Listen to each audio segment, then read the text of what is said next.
everyone. I hope you're having a fantastic day. Welcome to my fragrance review video. I have been finishing fragrances pretty quickly lately. I've been showing my bottles a lot of love. I finished my last few drops of this fragrance yesterday, and this fragrance is very personal to me because this is one of the very first fragrances that I purchased. I had bought it secondhand in a fragrance bundle 9 years ago when I first started getting into fragrances. Off the bat, I did not like this fragrance, but I've definitely had my journey with this fragrance, and I'm gonna miss it. That's a little bit about this fragrance for me. Please let me know the fragrance that you're wearing today because I'd love to know. And let's dive into the review. So, I'm going to be talking about Truth or Dare by Madonna. I just finished a 75 ml eau de parfum.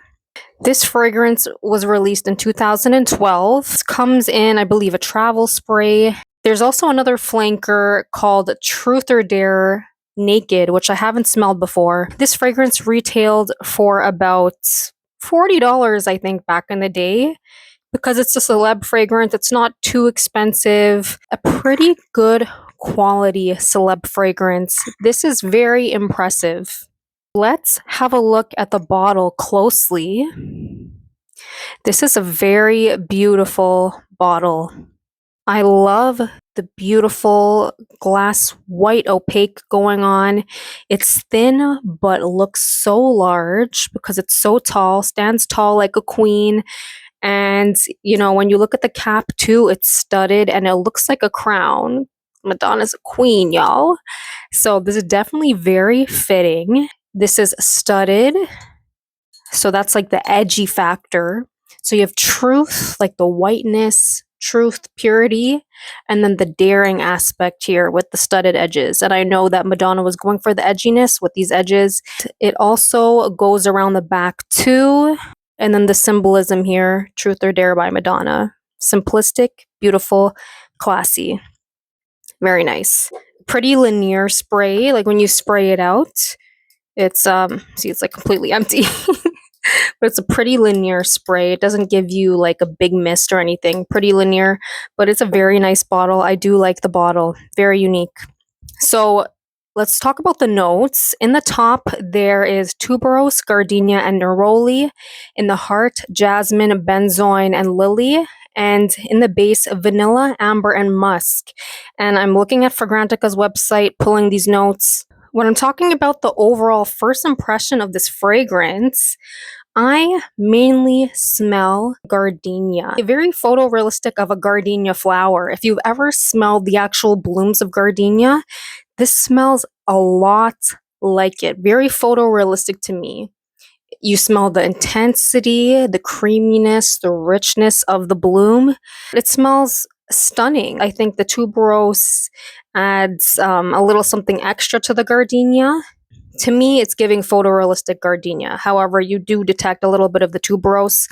And there's 4 white florals in here. There's jasmine, lily, the gardenia, and tuberose. So it's definitely a white floral powerhouse fragrance. There's musk in here that gives this a little bit of the musky swirling texture. Amber, you don't really smell too much. Vanilla, you don't really smell too much. To me, mainly picking up the tuberose and gardenia. However, the neroli does add a greenish, earthy facet to this, but you don't pick it up as much as the gardenia and the tuberose, like I mentioned. When I smell this fragrance,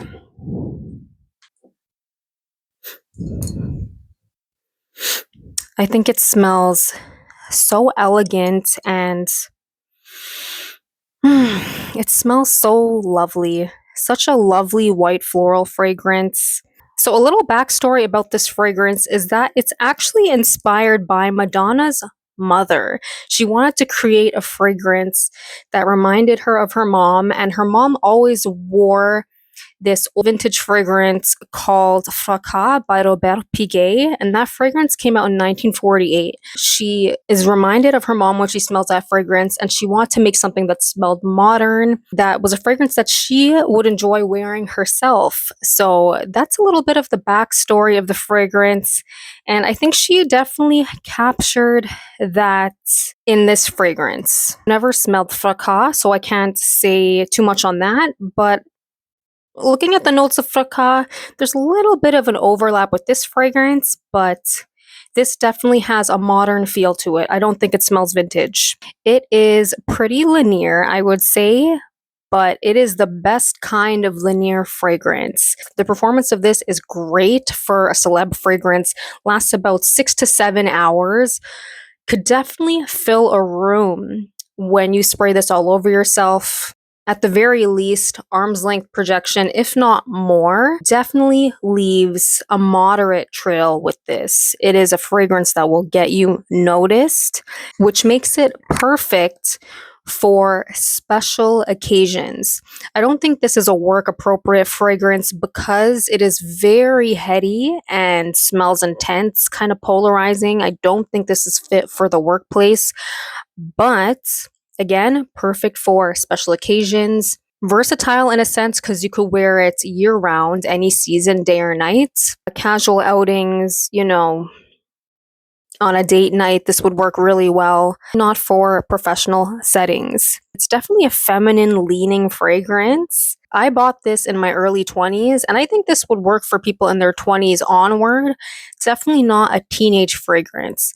When we think about how this was inspired by Madonna's mother, kind of a mature, womanly vibe about this. This is a fragrance for people who've stepped into their power, their femininity. That's what I get from this fragrance.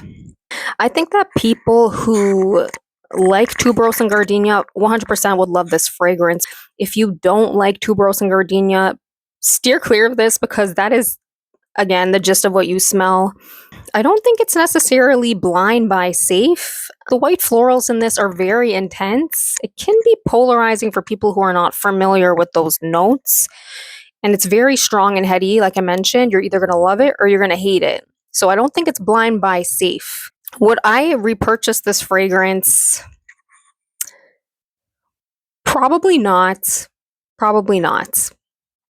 It is retailing for about $150 on eBay right now because it's discontinued, so I wouldn't repurchase it. And as I'm learning, the more fragrances that you wear, the more you learn what you enjoy. And I've learned that I do love florals when it's mixed in with another kind of facet like spice or sugar, vanilla. And it has to be detectable in the fragrance with the florals for me. You mainly detect the flowers here, and I wish there was another facet. So it's not my favorite, but it was a nice fragrance for me to wear, and I am going to miss it in my collection because this is one of the first fragrances I ever bought for myself. It's been quite a time with this fragrance. I bought it back in 2017. I think that Madonna did a great job. The direction that she wants to go with this fragrance, I think she definitely captured it with this. But yeah, that's what I have to say about this fragrance. I hope that you found my review helpful. Thank you so much, everyone, for all of your comments, all of your support, subscribers. Thank you so much. And I hope that I see you in the next review. Bye.